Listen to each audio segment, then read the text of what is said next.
county judge, of course.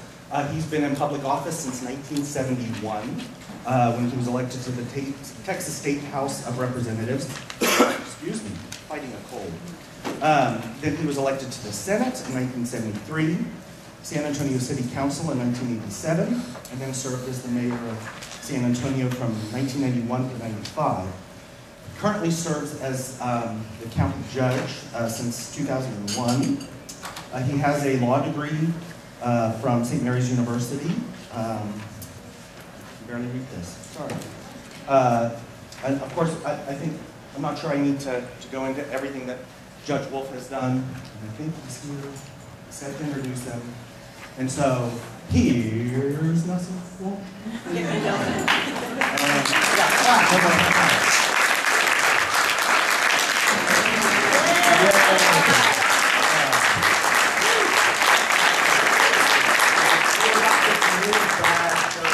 I've got some. Okay. I'll hand this over to you.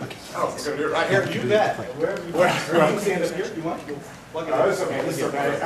Look at my notes like this as we go. Well, thank all of you for being here for this conference. I must tell you this morning I got some very exciting news. My staff had worked up a little research for me on this conference today.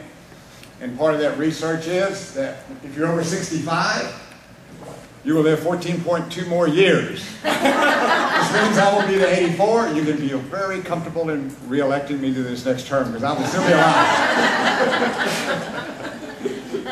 I'm going to share just a few experiences about what it's like to age and some of the things that you will need to consider, and then kind of wrap up with what our responsibility is at Bexar County and in the role that we play in trying to provide good medical services and healthcare benefits for people throughout the community. Let me just start with checkups. My wife, Tracy, has more doctors than I've got friends. She gets checks up all the time, and that's good, but sometimes it can lead to great confusion. I've got sort of a rule of man's a little bit different. You know, we have a hard time recognizing that something may be wrong with us, and it's our lives that usually save us by making us go to the doctor. But I've got like I say, man, I got a little different deal. I think you're hearing from Dr. Ian Thompson today, not this who is a great plumber, and and men have plumbing problems. I don't know why God did this, but they gave us a prostate. Totally no need for it. But it leads to great complications for men later in life, because about 85% of men, that prostate will grow and it will squeeze your urethra tube. And so he's a critical doctor, and for all men, I would suggest that you be sure to get those checkups, because things can go wrong, and there is a divided legal opinion in the medical community about what steps you take, but you have those choices. So to me, that's an important one that I have to keep up with. Believe it or not, politicians have hearts, and that's always a big problem with us. So it's good to go to a heart doctor. Dr. Schnitzler has been mine for a long time. I hate going there because I hate checkups. I don't want to walk in one day and say, you got a year to live, or 5 years to live. So Tracy usually has to drag me to go over there. But it's a good thing to do, because it keeps me on my toes in terms of what I need to do to keep up with respect to keeping this thing pumping good. I also go mostly, and this is where I think most people lose their sense of how important dental hygiene is, and what can go wrong, and the infections that can create there and lead to other very serious injuries. And so I've had to do some of that, I guess, making up for some of the things I should have done on dental hygiene when I was younger. I went to Dr. Buckley, very good oral surgeon. He went in, took out a bad tooth, and at the same time drained a little bit of sinus out of here down. Well, I got home for the next month or two. I couldn't get enough water in my body because it was going out in my mouth. I just went through the deal. I said, when will this stop? And it did eventually stop. But I would suggest very much, as you're aging, that you pay a great deal of attention to that. And I think we sort of measure our lifespans a little bit using our parents, you know, as sort of a benchmark. You know, the genetic makeup certainly has a big or disadvantage for you. My dad came from two very strong Germans who lived long lives, but my dad didn't take care of himself. He didn't exercise, and he loved to drink beer, you know, as a lot of Germans do. But he drank a lot of beer. We would keep up with how many beers he would drink a day. We added it all up over a lifetime, and we figured he drank 3 tanker loads of beer in a lifetime. So he died a little earlier. He died at 73.9 months. I've just got a little bit ahead of him. He also had Alzheimer's. So did my grandmother. And of course, that's always a fear when that's in your genetic makeup, that maybe that will happen to you. And so, with all of these challenges that we face, it's important that 2 things happen. Really, this is important for everybody.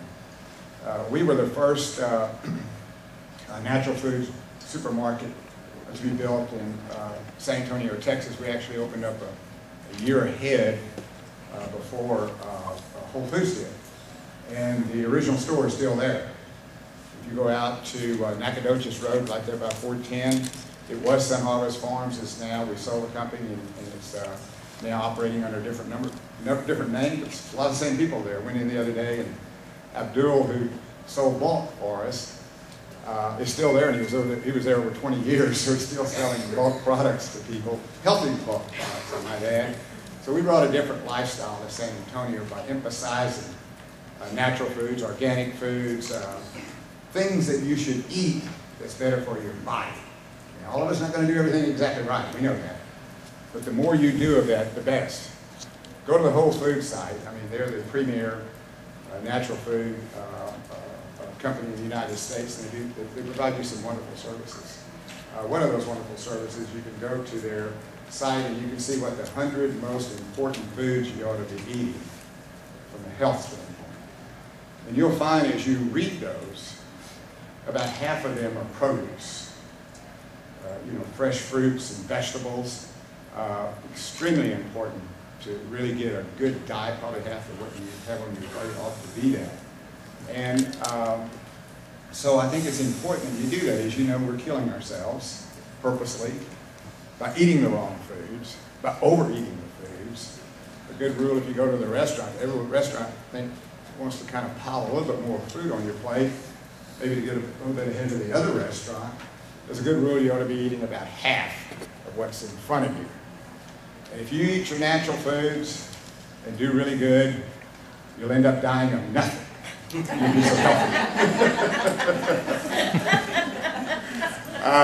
The other thing that I think is just as important as what you eat is what you do with your body. And a couple of very important things are exercising. Too many people don't do that. I don't care what you want to pick to exercise on or what do you want to do. But I run at least 4 days a week. I ran this morning. If I don't run in the morning, I run 2 miles. It's enough to keep you going. You know, to do at least 20 minutes. At least keeps you going and kind of helps your mental outlook on things too. There's a little dolphins make their way up to your brain and make you feel better mentally. So I think that's extremely important to do. Enough people don't do that. And as you know, obesity is one of the worst things that's happening to us today. And I'd say the government is subsidized in terms of helping to kill ourselves with what they do in the agricultural products and what they do in our schools, feeding terrible things to our kids in school. So I would say those 2 things are important to do. And I think most important, you need to realize that when you get older, you're going to have pain. There's no way you're going to get around that. No way you're going to get around that. And you got to learn how to live with it. I've got my pains. My wife's got her pains. The good thing about that is when you have the pains, you know you're alive. You know things are happening. So get ready for that. And so let me follow up on a couple of what I think are some very important things to do. And part of that, I wanted to mention Brian Bayless too. I don't know whether any of you have been to the Whitty Museum. the exhibit that he put together for UT Health Science Center, our bodies, and how people can go in there and really, get reacquainted with what's inside of them. A lot of us kind of know that, but then we kind of forget. You kind of go back and see all the parts that you got to keep moving. And they do a wonderful exhibit there. I think they've got over 100,000 people come through there, and it's just as good for young people as it is for adults to be able to go see that. Our greatest responsibility as Bexar County is healthcare. The Bexar County Commissioners Court appoints the 7 members of the Board of Managers at the University Hospital District. It's the Bexar County Hospital District doing business as University Hospital. We approve their budget and we approve their tax rate.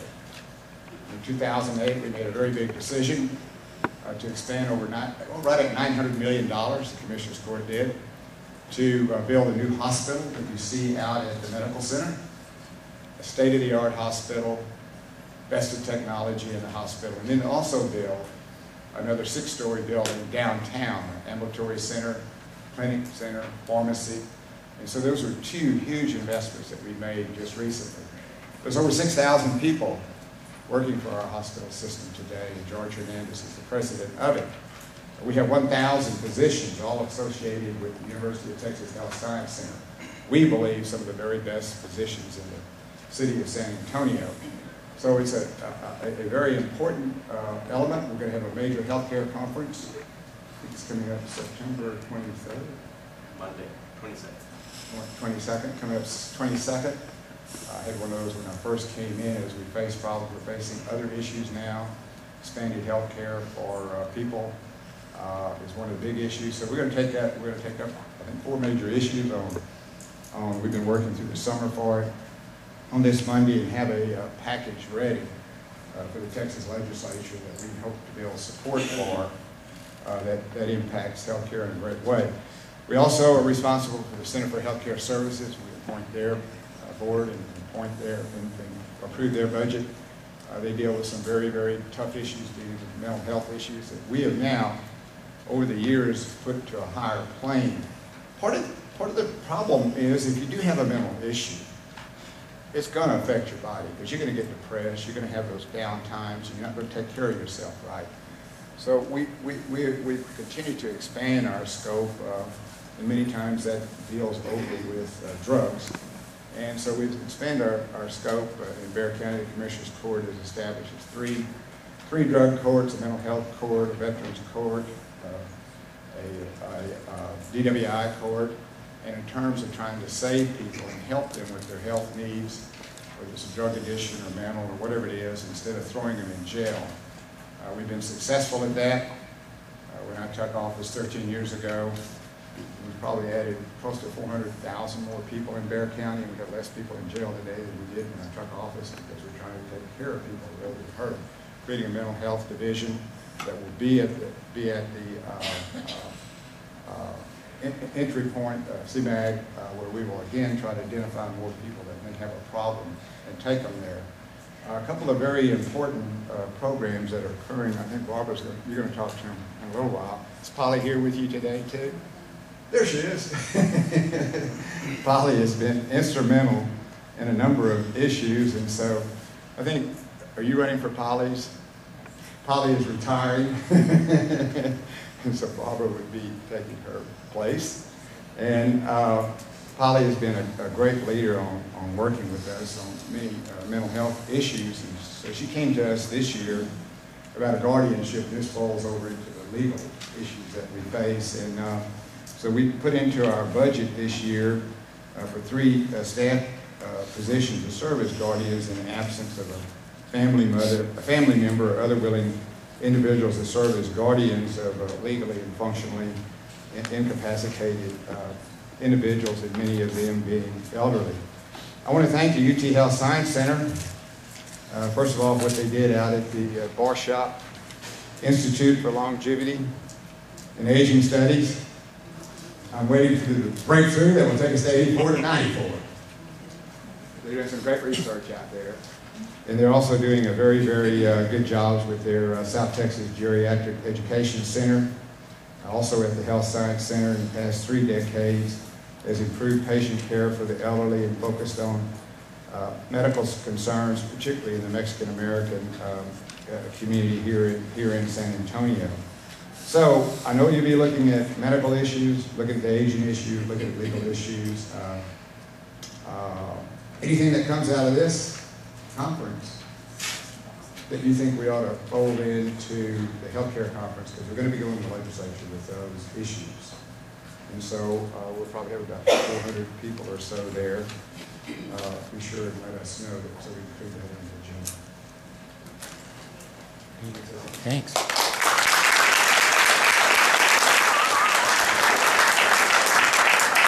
This isn't a political gathering, but I think it would be important to mention that both of the people who are running for my bench, Barbara Sharp-Zeldes and Kelly Cross, are both here, and I'm sure they'd be glad to talk to you all about this. All right, thank you. All right, we definitely want to thank Judge Nelson for that.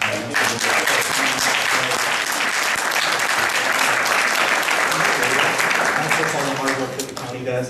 I don't think I have ever gotten to cut you off before Judge Spencer. That was, I'm going to say, a little scary, but a little empowering at the same time. Telling me to stop talking. Wow. I know the feeling. So I'm going to stop talking and hand it over to Helen. Well, I did want to thank our distinguished panel that was here this morning.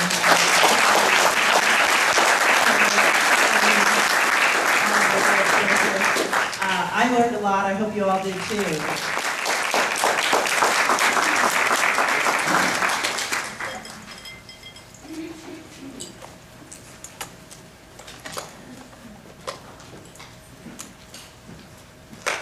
Good morning. Good morning. For those of you that were here yesterday, was it not a fantastic day?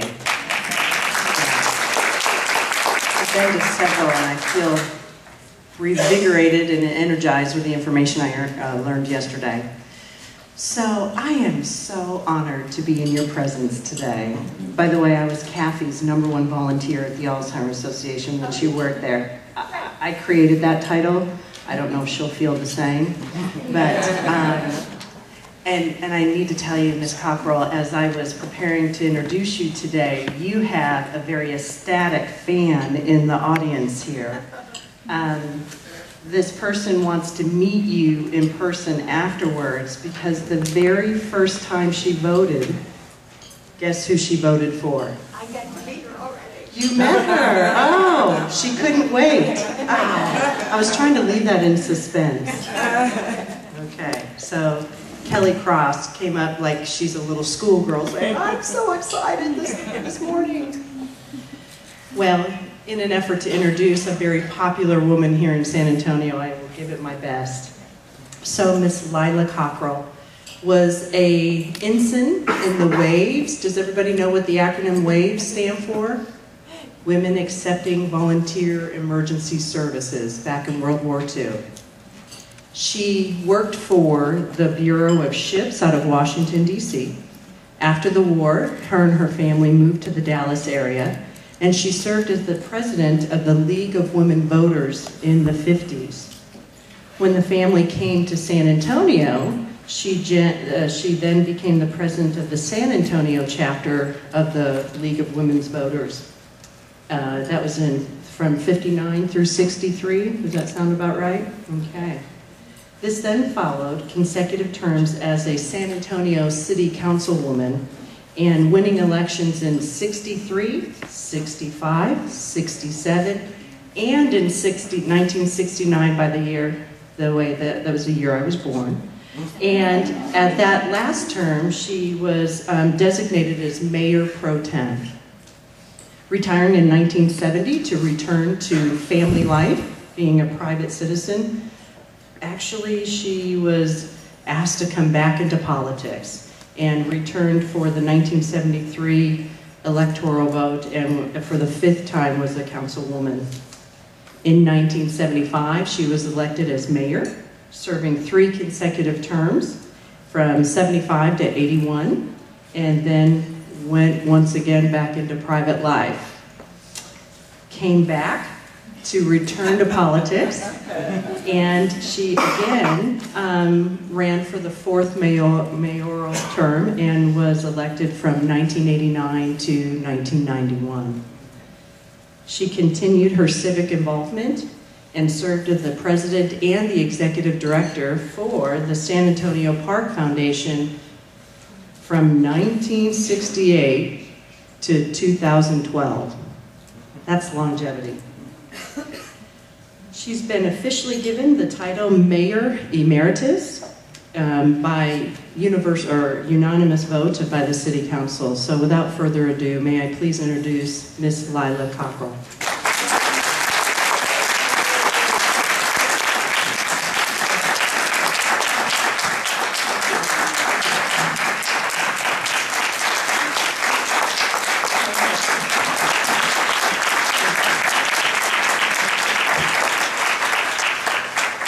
Well, let me say it's a great pleasure to be here with all of you young people. And I'm going to be speaking from a little different perspective. I am going to be speaking from the point of view of a rather aged person. And all of you who are working on the challenges of aging and being helpful to persons as they age, I'm just going to tell you a little bit about what it's like to move into being an older person. Now, all my life I have enjoyed being active.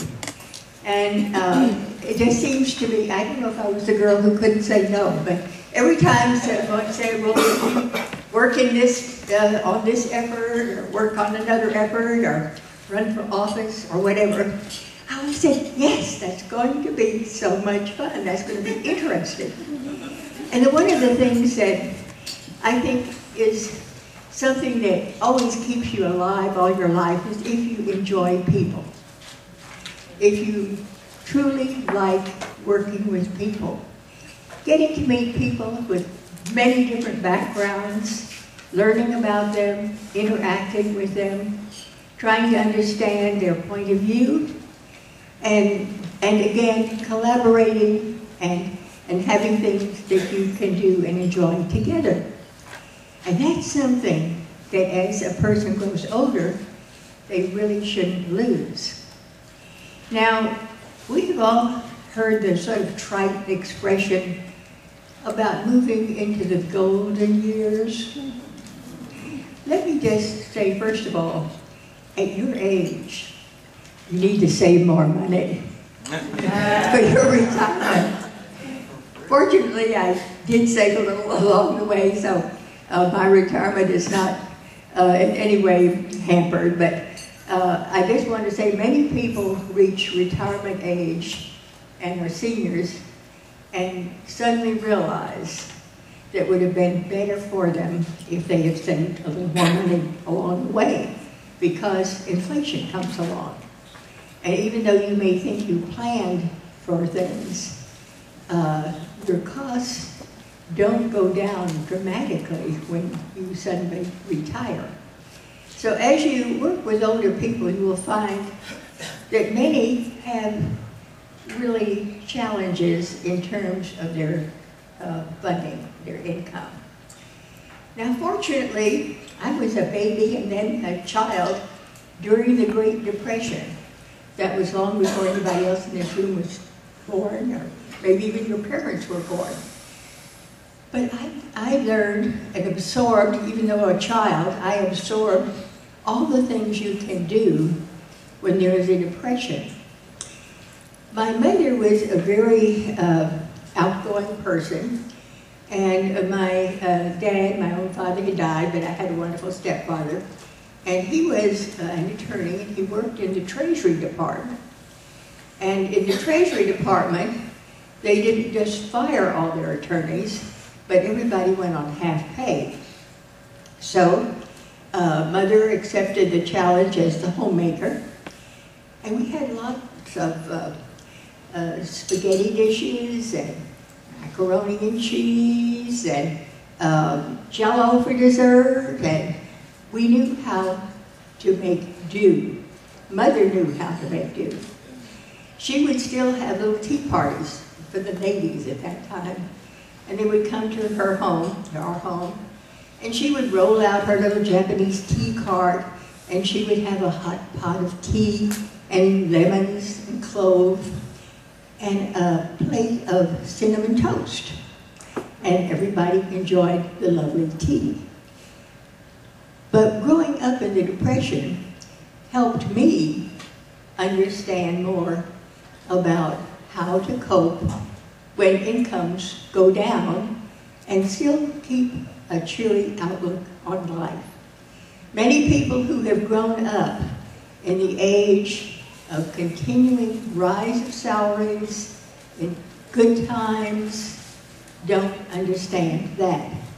So one of the things that persons need to do as they move ahead is to learn how to manage whatever funds they have, how to do it, and not just feel sorry for themselves that they can't write every check and sign every check, and still enjoy their lives.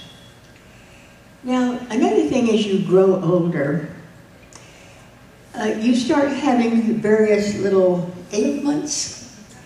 First, maybe you start needing glasses. I went through that spell, and now, of course, I have little enhancements implanted, you know, so I don't wear glasses, but you start having vision problems. And then pretty soon you find yourself saying, "Do you mind speaking a little louder?" Yes. And then pretty soon something hurts in your back. And it, could I possibly be getting arthritis? What's going on? And then you keep having birthdays. And they keep coming around more often than you remember they did when you were a child. When you were a child, you looked forward for a year to that birthday, but you were going to have a party and get some presents.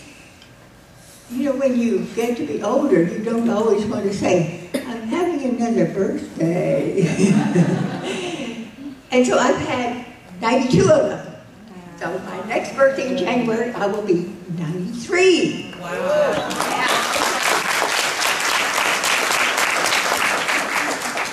But just remember, whatever that age is, you're still you.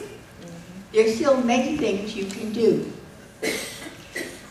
You may even get to the point where your friends have noticed that you need a walker. Now, I came in with my walker. Up until a little over a year ago, I did not have a walker. I, was positive I did not need a walker. I was not getting that old to have a walker. However, I have a very good friend, Rosemary Kowalski, who this year will be celebrating her 90th birthday. And so we go out to a lot of the same events, and she had noticed that sometimes I kind of caught onto somebody's arm when I was going across the street, or just felt a little unsteady. So one day she called me and said, "If you're home, my driver and I are going to drop by." "Okay, we've got a little present for you." So she came in with the little present, gift from Rosemary. Well, I had to start using it. I couldn't hurt her feelings when she would come by. Now, I have another friend, I might tell you, who is about 3 or 4 years older than I am, who still does not use a walker. However, we go out, she goes out to a lot of the same events, and she's hanging on an arm and stooped over, but she doesn't need a walker, she says. Now, I love my walker. I have really come to enjoy it. I call it my scooter. I get on that walker and I can go, go, go, and it is wonderful. So I say just be happy that we have tools. If we need glasses, we take glasses. If we need hearing aids, we get hearing aids. If we have an ailment, we take the medicine. And so why not a walker?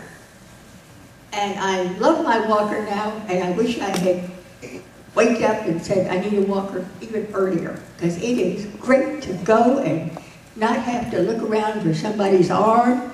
I can be independent with my walker. Now, I will tell you from an older person's point of view, there comes a little benefit also if you have one of these. You just mention to your doctor that you are now needing a walker, and he or she will give you a certificate that you take down, and you get a disability parking that you have on your car. And I wish I had thought of that earlier, because I have many times driven around and around and around, you know, arriving at the last minute at some event, and I saw longingly those disability spots right up by the front door, but I couldn't park because I didn't have one of those cards. Well, now I have one. And so I drive up and look around. Why do I see disability parking? I am thrilled to have that little card to hang on my windshield. There are, however, some negative things, some unhappy things. And as counselors, as workers with persons who are moving into their golden years,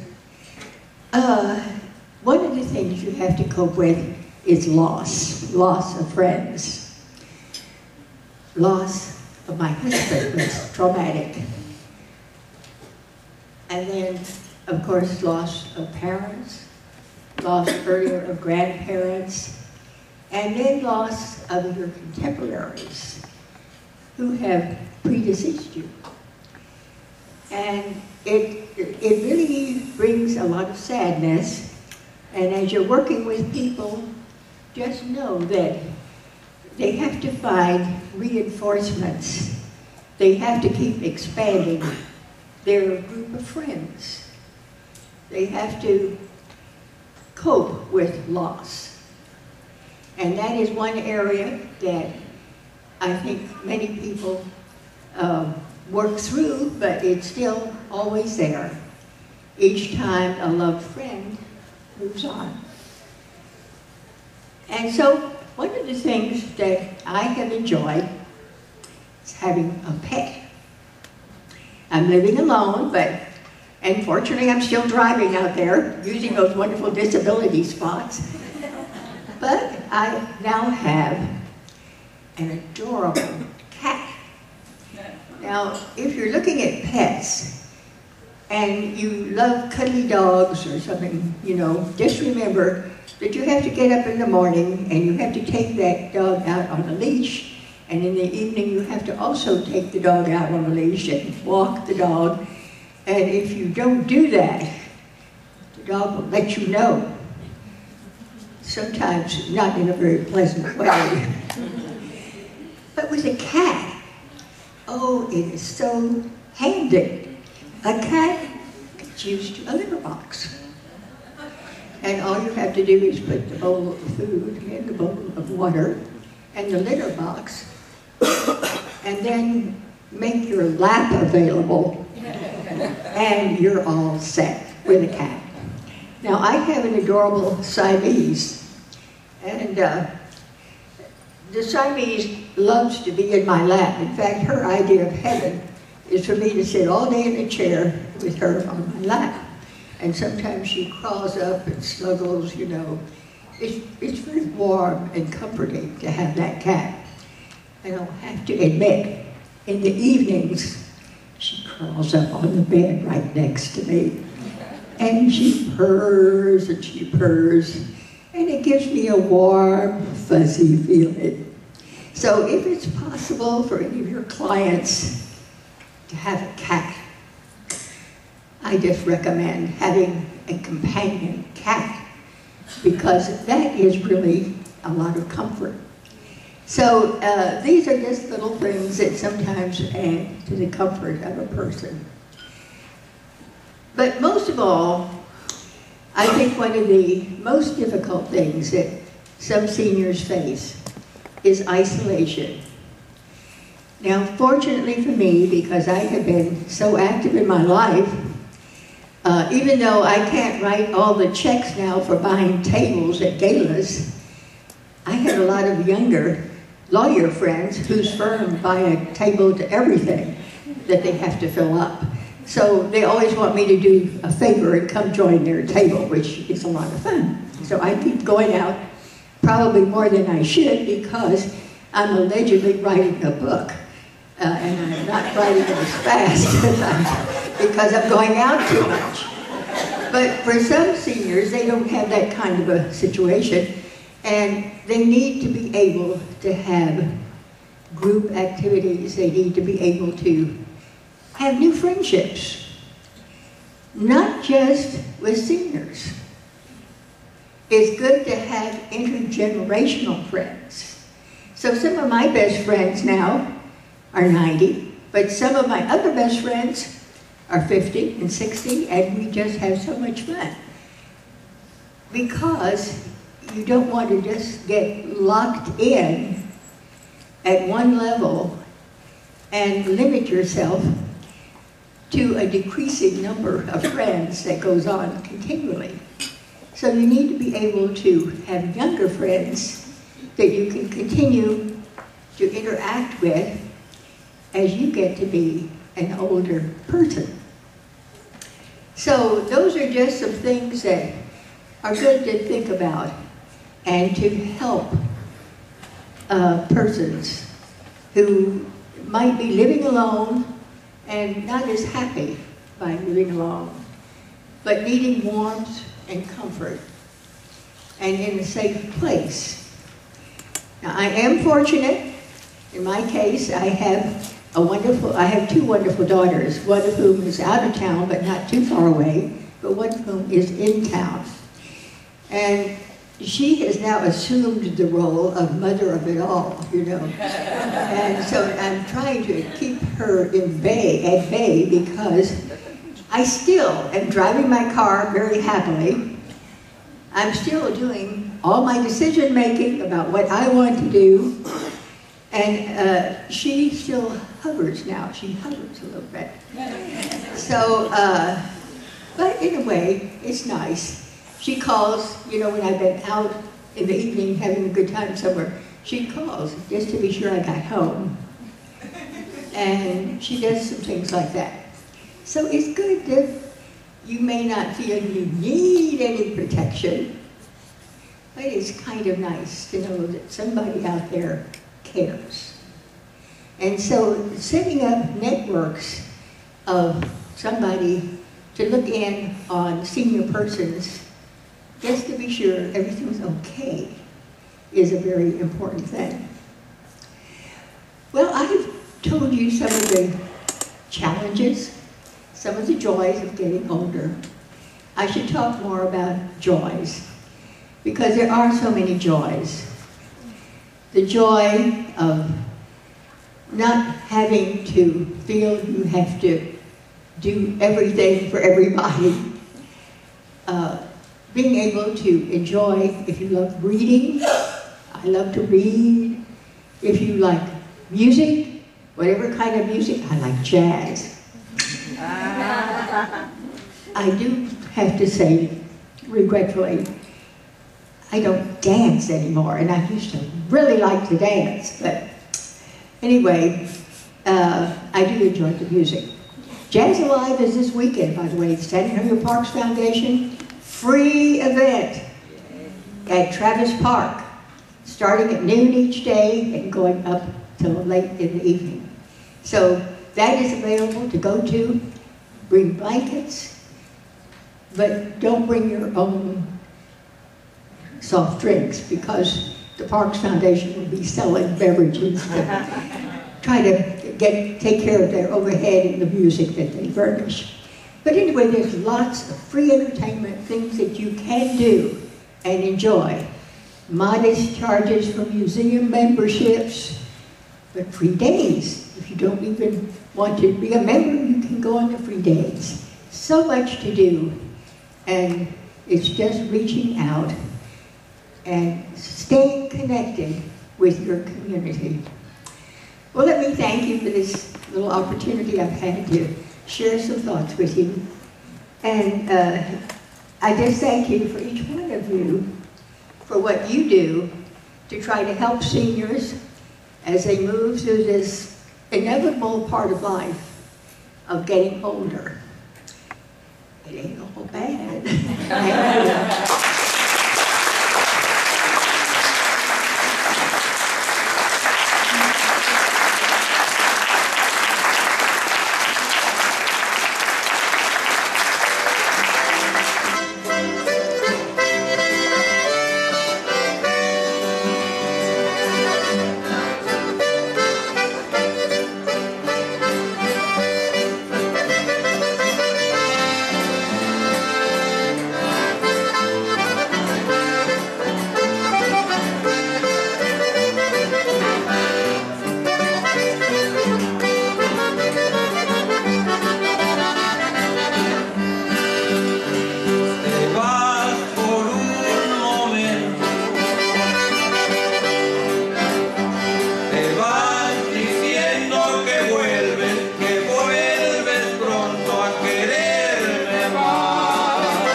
así se compone mi destino.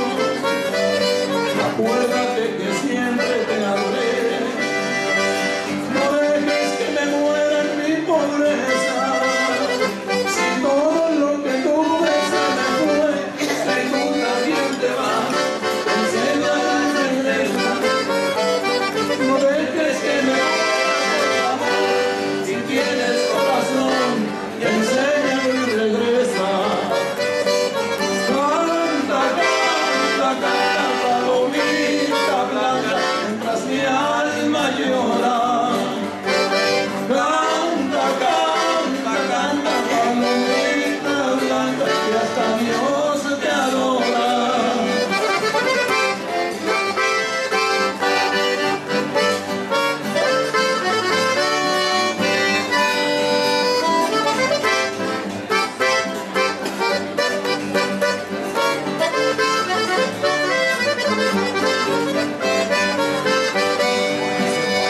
Si quieres que me arranque el corazón y ponga junto a ti mis sentimientos, espero que termine mi canción.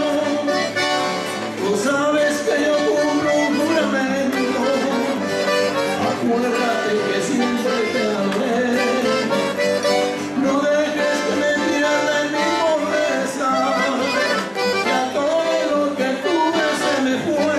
Si tú también te vas, me lleva la tristeza.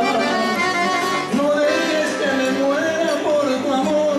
Si tienes corazón, enseña y regresa. Canta, canta, canta, palomita blanca, mientras mi alma llora. Canta, canta, canta, que tu niña canta, y hasta Dios te adora.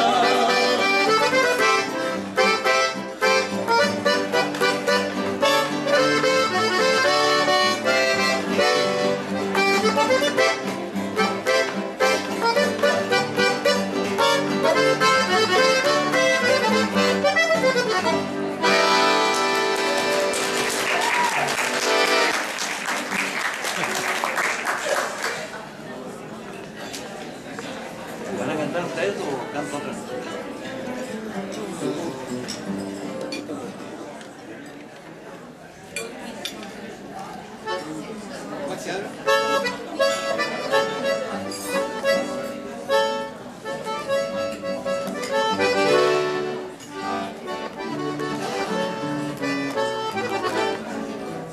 ¿Listo? Ahí te gusta.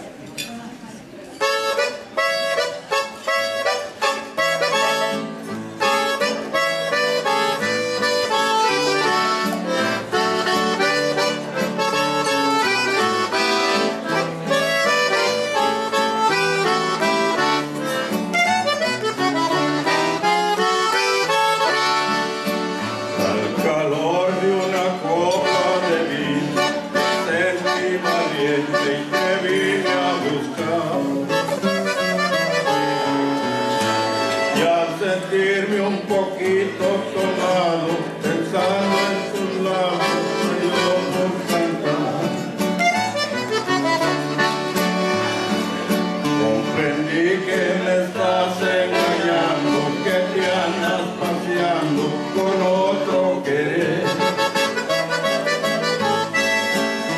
Y aunque tuve deseos de matarte, volví a perdonarte, mi amor te entregué. A pesar de tu engaño te adoro, a pesar de lo que años después, a pesar de que estoy bien tomado, yo sigo tomando por esa mujer.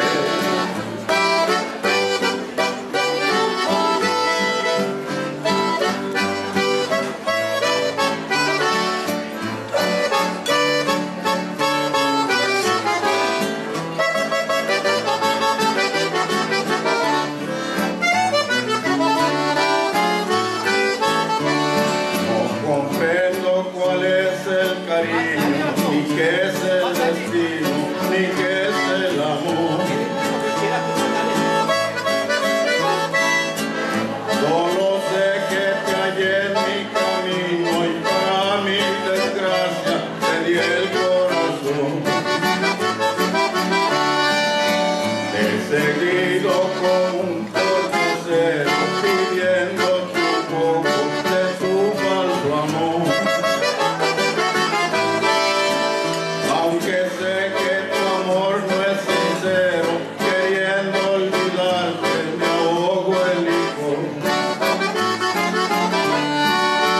A pesar de tu engaño te adoro, a pesar de mi llanto eres cruel, a pesar de que estoy bien borracho, yo sigo tomando por esa mujer.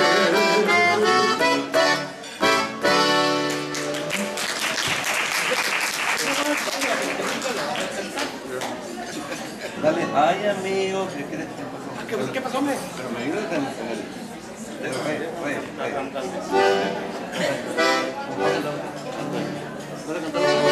Puede cantarlo. Ay amigo, ¿qué por? Ándale. ¿Qué dirán? ¿Corrida, verdad? Sí. Eso es.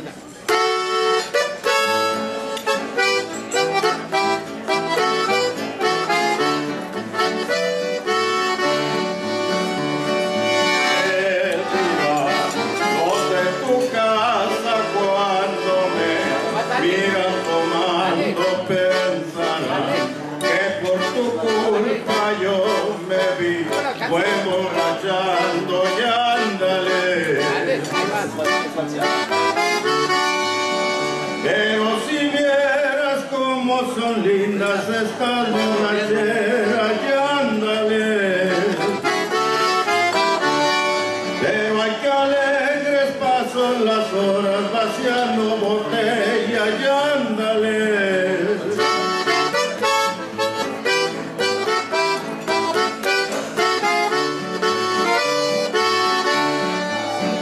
Me dicen que soy un necio porque me ando emborrachando yo a pesar de tus desprecios yo quiero seguir tomando y ándale. Pero si cuando seco mi chaco en mi ladera y ándale. Pero si cuando dejo mi chaco en mi floreando y ándale.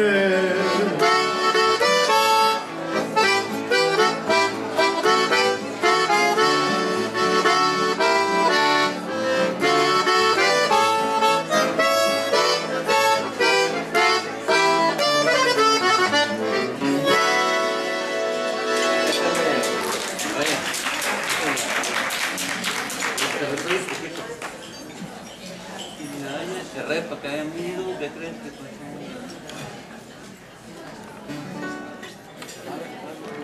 Lila? I get a new phone.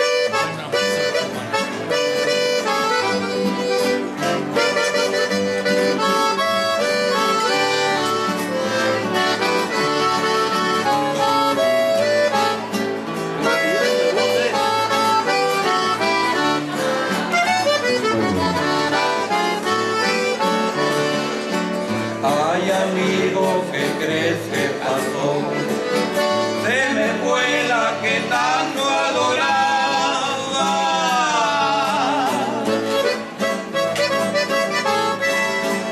Un papel me dejó en el buró y una foto tirada en la cama donde estaba colgada de un hombre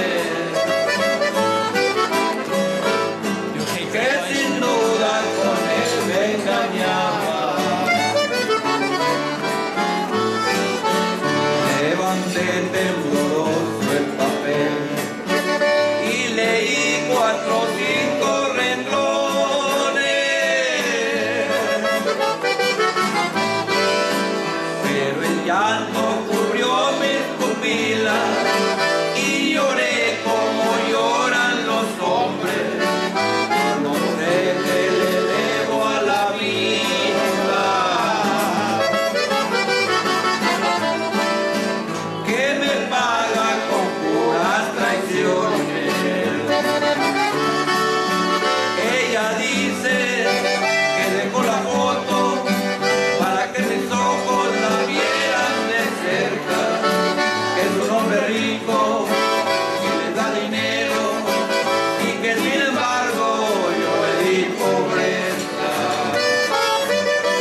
palabras tan crueles leí.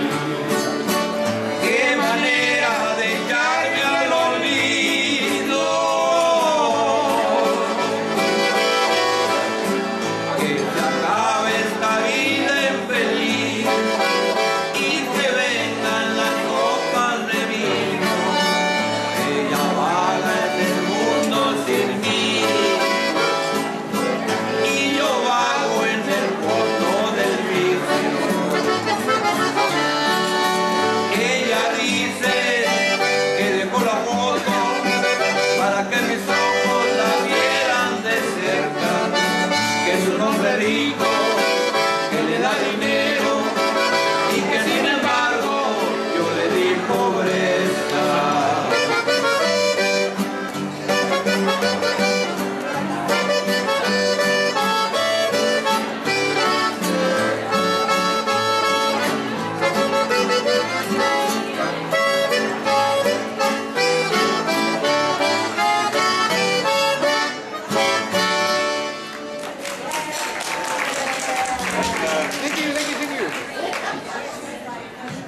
Vete contigo ahí. Hola, así de Wolff. Agárrate mejor. No se la agarra. ¡Ah, qué go!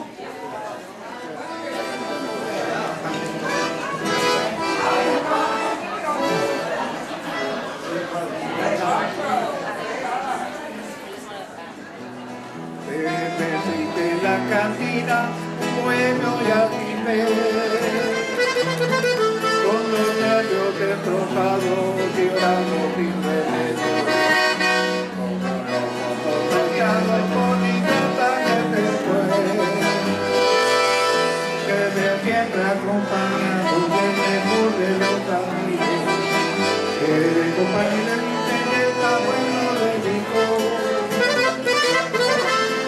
nada remedia con vino, nada remedia con llanto, mucho más mi corazón.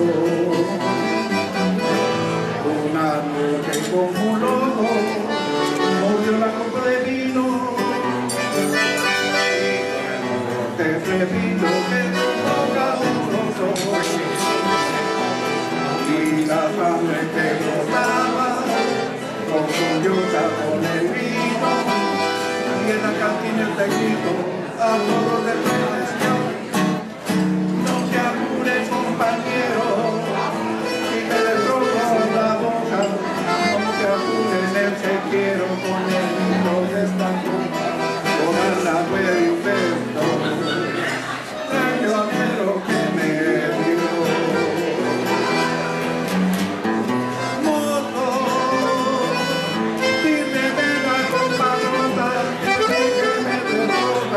También le deseo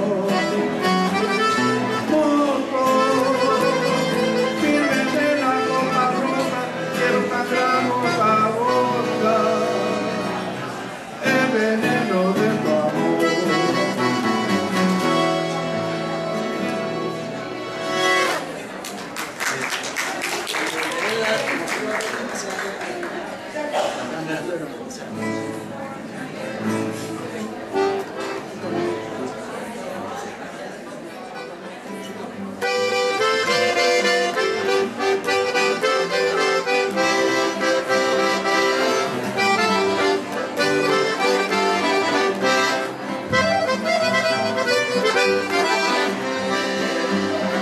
En una fonda chiquita que parecía restaurante,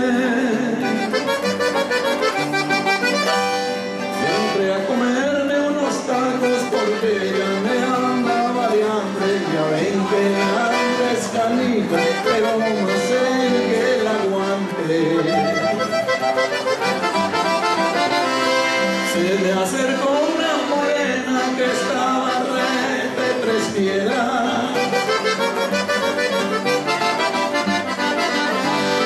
Me dijo que se le ofrece, puede pedir lo que quiera. Al fin yo estoy para servirle, aquí yo soy la mesera.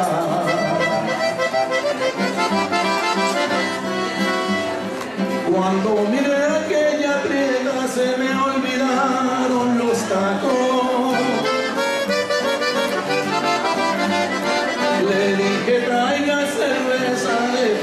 sirva los platos y usted se sienta conmigo a divertirnos un rato.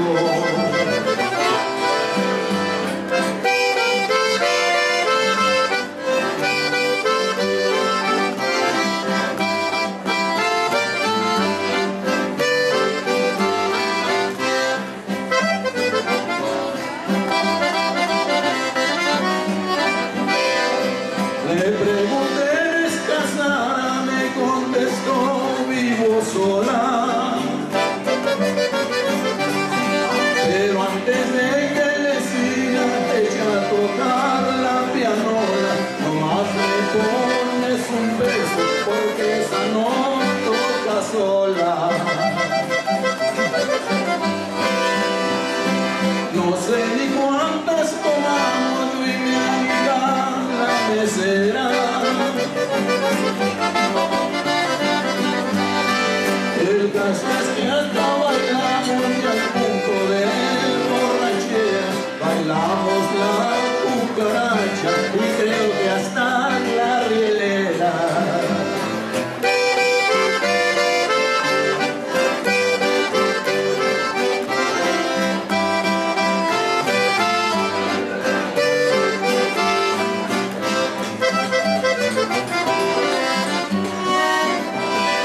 Luego que se hizo de noche le dije a qué horas nos vamos.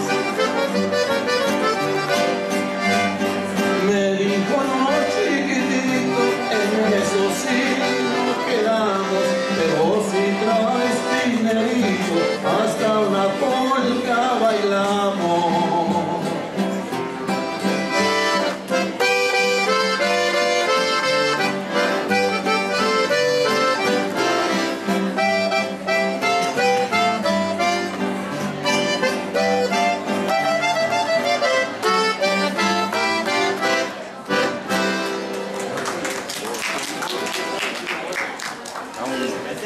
Thank you very much. Thank you. No más. That's it. We're good. Okay. Thank you. Thank you. Appreciate it.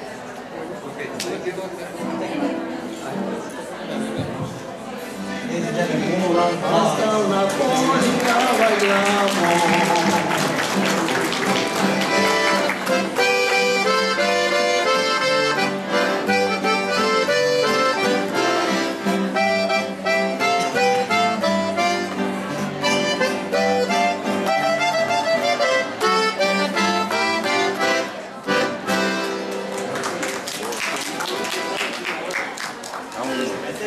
Thank you very much. Thank you. No más. That's it. We're good. Okay. Thank you. Appreciate it.